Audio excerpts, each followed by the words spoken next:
오늘 설교 제목은 신명기 28장을 시작으로 해서 땅의 복, 하늘의 복이란 제목으로 말씀을 나누겠습니다. 찬양대가 찬양을 할 때 밑에 가사가 나오니까 좀 놀라셨죠? 네, 수요일도 안 놀라시더만 주일도 안 놀라시네요. 수요일 분들한테 제가 물었는데 하나도 안 놀라시더라고요.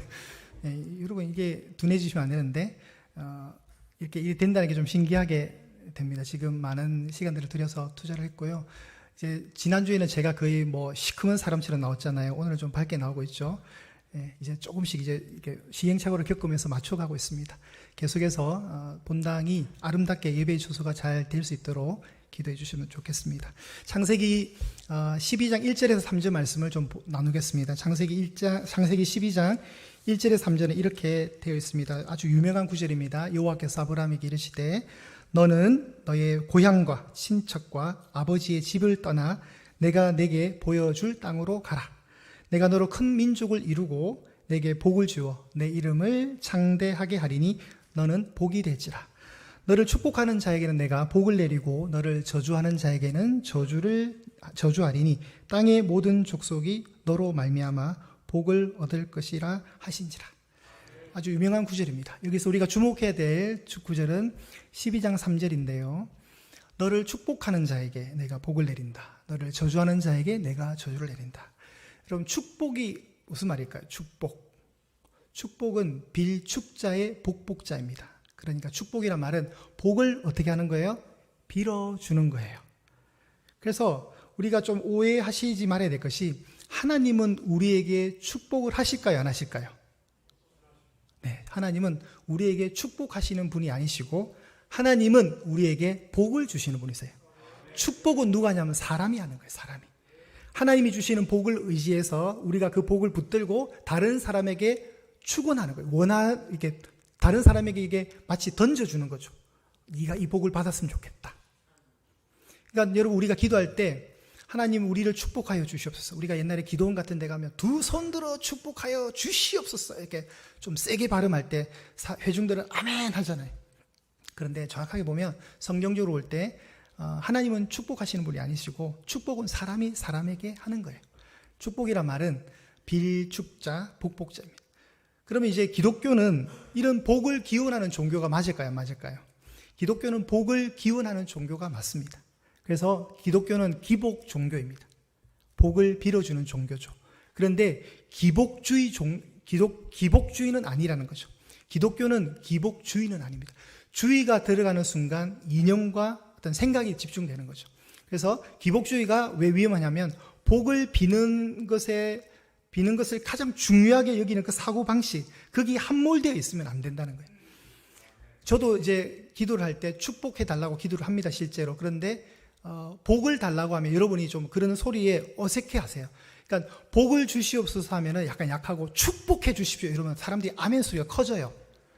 실제로.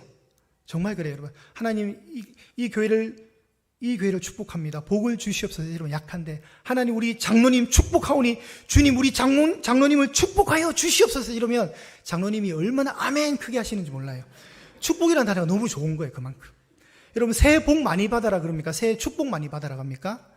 새해 복 많이 받아라 하잖아요. 세상도 알단 말이에요. 그런데 이 축복이라는 단어가 너무 좋아요, 실제로. 좋아서 우리가 혼용해서 많이 쓰고 이제는 좀 정착을 해버렸어요. 근데 제가 앞으로 이제 이런 기도는 조금 지양할 겁니다. 저는 여러분에게 복을 빌어주는 목사로 쓸 겁니다.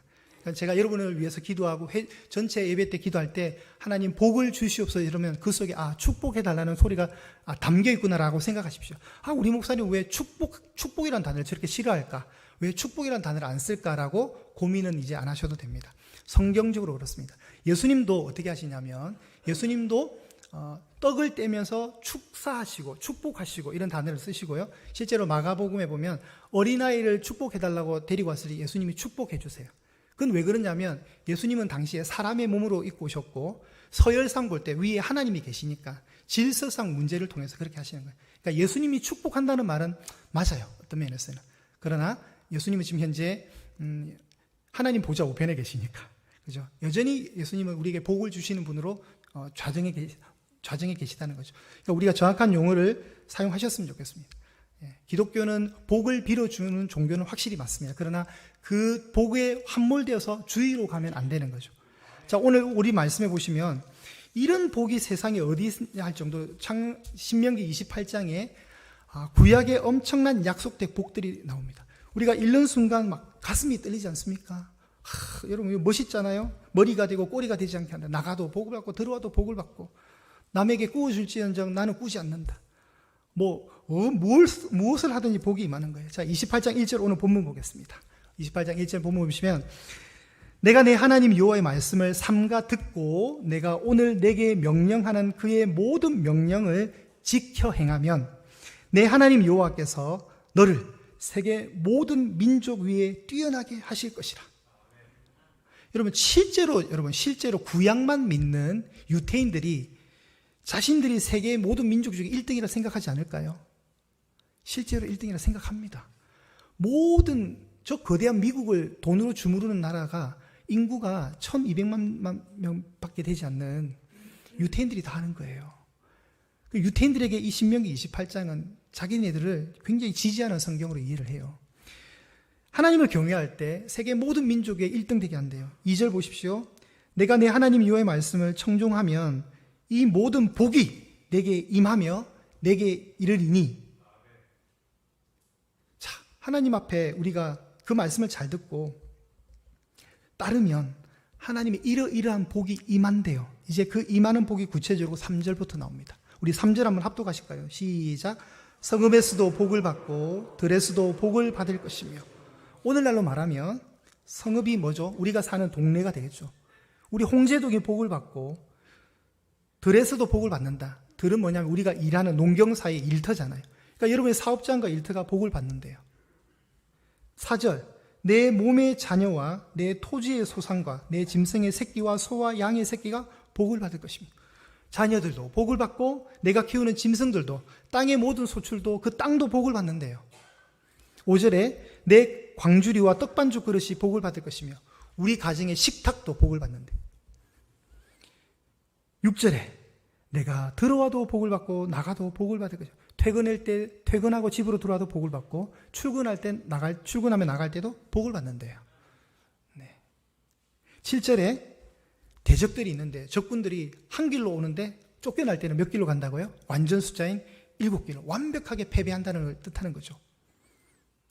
8절에 여호와께서 명령하사 내 창고와 내 손으로 하는 모든 일에 복을 내리고 내 하나님 여호와께서 내게 주시고자 했던 그 땅에서도 복이 임한대요. 9절에 여호와께서 내게 명령하신 대로 너를 세워 자기의 성민이 되게 하리니 이는 내가 내 하나님 여호와의 명령을 지켜 그 길로 행할 것임이니라. 하나님이 어쨌든 잘 듣고 그 율법을 잘 지켜 행하기만 잘하면 복을 받는데요. 그리고 10절에도 하나님의 이름 때문에 사람들이 우리를 보고 두려워한대요. 11절에 하나님이 또 땅을 약속하시고 그 땅에 복을 주신답니다. 그리고 또 반복되듯이 4절에서 반복되듯이 우리의 몸의 소생과 가축의 새끼와 토지의 소산을 복되게 하신대요. 그리고 12절에 때를 따라 비를 주신대요. 농경사에 비가 얼마나 중요합니까? 가뭄이 없고 때가 되면 비가 와야 될 때 하나님이 비를 내려주신대요.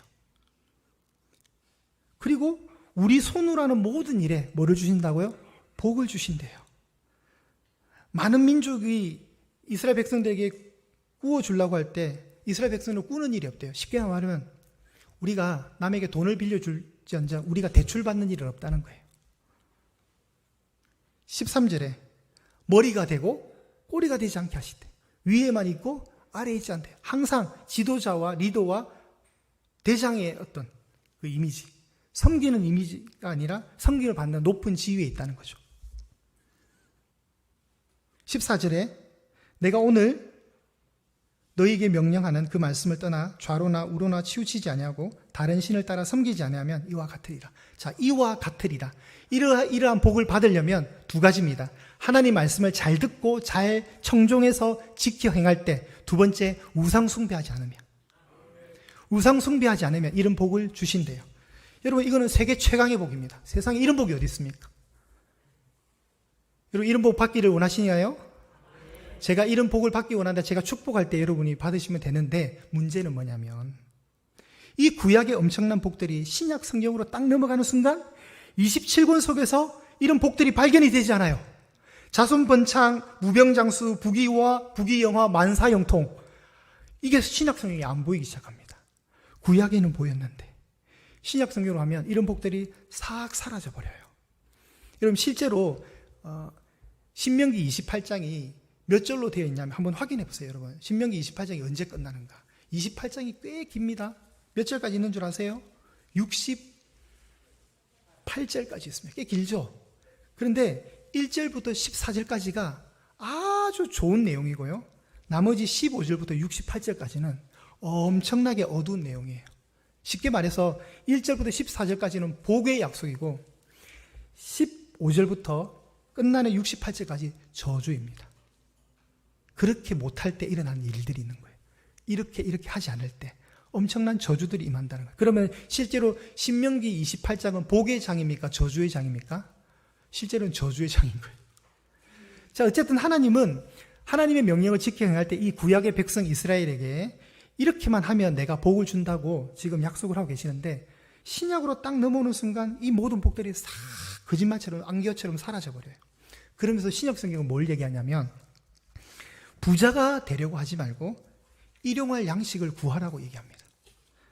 천국은 가난한 자의 것이기 때문에 가난한 자가 복되다고 얘기합니다. 받는 것보다 주는 것이 더 복되다고 말씀을 하고 있고 오래 살 생각하지 말고 주님을 위해서는 언제든지 네 목숨 바쳐라고 얘기합니다. 나는 날마다 죽노라고 서슴없이 고백하게 하고요. 심령이 가난한 자, 애통하는 자 이런 사람들이 복이 있대요. 성경에는. 세상에서 환난을 당하고 핍박을 당할지라도 그게 복이니까 기뻐하라고 합니다. 어떻게 된 영문인지 구약의 복은 싹 다 달아나고 돌연 우리에게 혼란을 일으키는 이런 약간은 어색한 명령들이 신약 성경에 나오는지요. 우리가 과거에 부흥사들 저도 많이 따라다녔거든요. 부흥의 집회, 기도원 집회도 많이 가봤고요. 다들 그러면 이런 복의 성경들을 막 쏟아낸단 말이죠. 그런데 신약에 이런 이야기들을 잘 하지를 않습니다. 여러분 왜 복의 기준이 이렇게 바뀌어야 될까요? 구약에서 약속한 이 엄청난 복이 왜 신약에 오면 바뀌게 될까요? 왜 기준이 변경이 된 거예요? 하나님은 한 분이시고 영원토록 변하지 않는 분이신데 왜 복이 바뀌어야 되냐면 한번 여러분 따라 하시겠습니까? 하나님의 나라. 하나님의 나라. 왜 복의 기준이 바뀌었냐면 하나님의 나라 때문에 그래요. 예수님이 마태복음 4장 19절에 회개하라. 뭐가 가까워졌다고요? 천국이 가까웠다 얘기하잖아요. 그 천국이 다른 말로 풀이하면 뭐예요? 하나님의 국가잖아요. 하나님의 나라잖아요. 천국이. 하늘의 왕국이잖아요. 천국이 그러니까 예수님이 이 땅에 오실 때 우리를 구원하기 위해서 이 땅에 딱 오셨을 때 혼자 오신 것이 아니라 뭔가를 가지고 왔는데 그 무언가가 바로 하나님의 나라였던 거예요. 천국을 예수님이 가지고 오셨어요. 그래서 구약시대 사람들이 알지 못했던 그 하나님의 나라를 신약 성경 속에서 해석을 해 주시는 거예요. 구약시대에는 이스라엘 백성들에게 하나님의 나라에 대한 비전이 하나도 없었습니다. 전혀 없었습니다. 그들은 그냥 메시아가 오시면 약속의 땅에서 지상 천국을 이루고 온 세계를 지배하는 세상적 왕국을 꿈꾸는 것이 다였어요. 하나님이 직접 다스리는 영원한 하나님의 나라 천국의 개념이 구약에는 없었습니다. 그런데 예수님이 오셨어요. 2000년 전에. 예수님이 오시면서 하나님의 나라를 가지고 오신 거예요. 하나님의 나라는 여러분 땅으로 나라이기 때문에 땅이 있는 것이 아니에요. 하나님의 나라는 이 인간의 시간 속에 통치의 개념으로 존재하시는 거예요. 통치. 하나님이 우리를 다스리심을 믿으세요? 우리가 하나님 나라의 백성이잖아요. 그럼 백성이면 우리가 하나님을 하늘 아버지로 모시면서 그분을 왕으로 선포하고 있고 그분이 왕이고 주인이시니까 우리를 다스리신단 말이죠. 그러면 우리가 지금 하나님 나라에 있어요, 없어요? 있는 거예요. 우리가 죽어서 가는 그 나라가 천국, 하나님 나라가 아니라 이미 우리는 성도로서 이 하나님 나라를 경험하고 있는 거예요. 하나님 나라. 그래서 하나님 나라가 확장돼야 되는 거죠. 우리 때문에 점점 이 통치가 확장돼야 되는 거예요. 왜요? 공중권세 잡은 자가 에베소서 6장에 의하면 공중권세 잡은 자가 이 세상을 다스리고 있는데 이 마귀 사탄이 다스린 이 땅에 하나님의 나라를 예수님이 가지고 오신 거예요. 그래서 하나님 나라의 시각을 우리에게 심어줘가지고 모든 복들을 재해석할 수 있는 믿음을 주신 거예요. 그래서 여러분, 우리가 이 땅에 살아가는 동안 복의 기준을 다시 볼 필요가 있다는 것입니다. 하나님 나라에서는 무병장수가 절대적인 복이 아니에요. 하나님의 나라에서 만사형통은 그렇게 큰 의미를 가지지 못한단 말이죠. 하나님 나라에서 부귀영화를 누린, 하나님 나라에서 부귀영화, 우리가 하나님 나라에서 부귀영화 누린들, 그게 뭐가 그래 중요할까요? 천국은 너무 좋은 곳인데. 물론 무병장수, 만사형통, 부귀영화 이런 것들이 참 좋습니다. 그죠? 그러나 자칫하면 그런 것들 때문에 우리가 영원한 하나님의 나라를 볼 수 있는 시야가 가려지기 때문에 신앙을 해치는 도구가 때로는 될 수 있다는 겁니다. 우리가 주의해야 될 사항입니다. 사도 바울이 로마서 14장 17절에 이렇게 얘기합니다. 하나님의 나라는 먹는 것과 마시는 것에 있지 아니하고 오직 성령 안에서 의와 평강과 희락이라고 얘기합니다. 전혀 복의 개념이 바뀌어버렸어요. 여러분, 먹고 마시는 건 물질적인 어떤 가시적인 복이잖아요. 그거 정말 중요한 거잖아요. 그런데 성령 안에서 의와 평강과 희락이래요. 전혀 다른 해석이에요. 하나님 나라에서 먹고 마시고 즐기고 쌓아놓고 살아본들, 사람들로부터 와 부럽다는 그런 부러운 시선을 받아본들, 하나님 나라의 코드에 딱 입력하면 그건 본질이 아니기 때문에 아무런 의미가 없다는 것이죠. 대신 우리가 누리는 건 뭐냐면 하나님 백성된 그 성도의 기쁨이 우리 안에 있다는 거예요. 믿으십니까? 여러분 기쁘시죠? 너무 좋지 않으세요? 내가 하나님의 백성으로 구원받은 백성으로 오늘 숨쉬고 있다는 이 사실. 너무나도 좋잖아요. 구약적 복으로 볼 때 예수님을 안 믿는 사람도 얼마든지 이 구약적 복은 받을 수 있습니다. 잘 보십시오. 아주 오랫동안 고통 없이 무병장수하시는 분들, 예수님 안 믿는 분들도 얼마든지 있습니다. 오히려 교회 성도들이 더 많이 아픈 것 같아요. 그죠? 그러니까 부자도 마찬가지죠. 부자도 우리가 구약적 복을 받는다면 우리가 크리스찬들이 훨씬 더 잘 살아야 돼요. 무조건. 그죠? 안 믿는 사람들 안 믿기 때문에 그 벌로서 가난해야 되는데 실제로 보시면 세상 사람들이 더 우리보다 부유해요. 우리는 또 하나님 내가 예수 안 믿는 저 사람보다 더 가난한데 이럴 수가 있습니까? 라고 투정을 부릴 수 있죠. 이런 걸 볼 때 무병장수 중 부자가 되든 하나님과 관계없는 복을 받을 수 있다는 거예요. 반면에 믿음이 좋은 사람도 믿음이 좋은데도 불구하고 이런 구약적 복에서 비켜나갈 수가 있다는 겁니다. 그 복을 주면 아마 득보다 해가 더 많다고 하나님 판단하시기 안 주시나 보다 생각하시면 됩니다. 하나님 나도 좀 잘 살고 싶은데 나는 왜 이래 물질의 복이 없을까요? 라고 생각할 때 그 물질의 복을 받으면 오히려 신앙적으로 까먹으니까 하나님은 안 주신다고 생각하시면 돼요. 자, 대표적인 우리 한 인물을 보겠습니다. 신약 성경에 13권의 성경을 썼던 사도 바울이 얼마나 하나님 앞에 충성스럽게 선교사로서 목사로서 리더로서 쓰임받은 줄 모릅니다. 기독교 2000년사에 사도 바울만큼 위대한 사람이 거의 없어요. 그런데 이 사람이 구약적 복을 받았느냐? 우리가 성경을 통해 한번 보도록 하겠습니다. 우리 성경 찾겠습니다. 고린도전서 4장 11절에서 13절 말씀 한번 찾아보겠습니다. 고린도전서 4장 11절에서 13절 말씀. 고린도전서 4장 11절에서 13절 신약성경 267쪽에 있습니다. 신약성경 267쪽에 신약성경 267쪽에 다 찾으셨으면 아멘. 네, 제가 봉독해 올리겠습니다. 11절에서 13절입니다. 눈으로 따라오시기 바랍니다.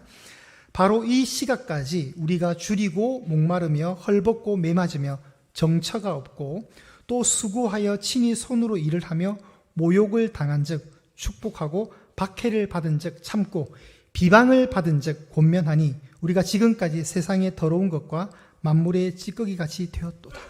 지금 사도 바울이 여러분 현재 이 시점까지 줄이고 목마르고 헐벗고 매맞고 정처가 없었대요. 너무 슬픈 내용입니다. 모욕도 당했고 박해도 당했고 비방을 받았습니다. 모욕, 박해, 비방. 왜요? 사도 바울이 뭘 그렇게 실수하고 잘못했다고?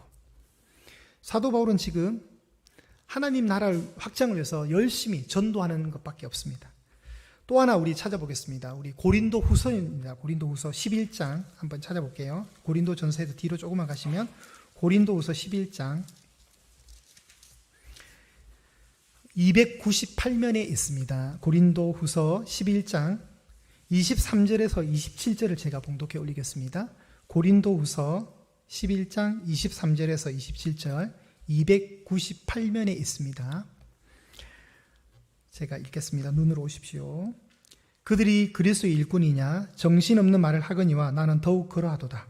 내가 수고를 넘치도록 하고 옥에 갇히기도 더 많이 하고 매도 수없이 맞고 여러 번 죽을 뻔하였으니 유대인들에게 40에 하나 감한 매를 5번 맞았으며 3번 태장으로 맞고 1번 돌로 맞고 3번 파선하고 일주야를 깊은 바다에 지냈으며 여러 번 여행하면서 강의 위험과 강도의 위험과 동족의 위험과 이방인의 위험과 시내의 위험과 광야의 위험과 바다의 위험과 거짓 형제 중의 위험을 당하고 또 수고하며 애쓰고 여러 번 자지 못하고 줄이며 목마르며 여러 번 굶고 춥고 헐벗었노라. 여러분, 사도 바울의 이 인생을 보면서 불쌍하다는 생각 안 드세요? 아니 뭘 그렇게 잘못해도, 만약에 이런 대우를 받으면서 선교 사역을 한다면 저 같으면 좀 생각할 것 같아요. 그렇지만 사도 바울이 하나님 나라에서 얼마나 큰 사람일까요, 여러분? 신명기 28장의 복을 딱 대입해서 사도 바울의 인생에 비춰보면 다 비켜갑니다. 세상 이런 저주받은 사람이 어디 있습니까? 그런데 성경은 사도 바울을 두고 참 복을 받지 못한 사람이라고 얘기하지 않는다는 거예요. 아이고 어떻게 저렇게 지지리도 복도 없지 이게 아니라는 거예요. 사도 바울을 두고 참 힘들게 인생 비참하게 살았네라고 감히 얘기하지 않는다는 거예요. 사도 바울을 두면서 오히려 우리도 저렇게 살고 싶다. 우리도 어쩜 저렇게 하나님 사랑에 깊이 빠져서 전 인생을 저렇게 드릴까? 오히려 우리의 부름을 산다는 거죠. 왜요? 하나님 나라 때문에 그런 거예요. 하나님 나라의 복의 기준으로 보니까 사도 바울이 실패한 인생이 아니더라는 거예요. 또 한 사람을 또 보겠습니다. 우리 종교개혁을 일으켰던 우리 교단의 어떤 그 신학적 지대를 놨던 우리 칼빈. 이 칼빈이라는 사람은 정말 탁월한 신학자였습니다. 가톨릭의 목숨의 위협을 받으면서까지 하나님 나라의 그 정의를 세우기 위해서 인생을 들였던 사람인데 그의 전기를 보면 참 인생이 힘들었습니다. 31세에 결혼했습니다. 그의 결혼 조건은 딱 하나였습니다. 오직 믿음 좋은 여자였습니다. 오직 믿음이 좋은 여자. 그 좋은 여자를 찾다 보니까 자식을 7명이나 두었던 미망인과 결혼을 하게 됩니다. 부인의 복이 없습니다. 그녀와 사이에 태어났던 아들은 몇 년 살지 못하고 죽었습니다. 자식의 복도 없습니다. 부인과 결혼한 뒤에 9년 뒤에 부인은 7명의 자식을 남겨둔 채 별세하였습니다. 그 후로 칼빈은 15년 동안 독신으로 살았습니다. 독신으로 사는 동안 두통, 천식, 소화불량, 열병, 담석증 등 여러 질병에 시달렸고요. 약 10년 동안 그는 위가 너무 안 좋아서 하루에 한 끼만 식사를 했습니다. 건강의 복도 받지 못했습니다. 그러다가 54세의 비교적 젊은 나이에 죽었습니다. 근데 그는 수백 명의 사람들이 수백 년 동안 해야 되는 신학적 일들을 혼자 다 해냈습니다.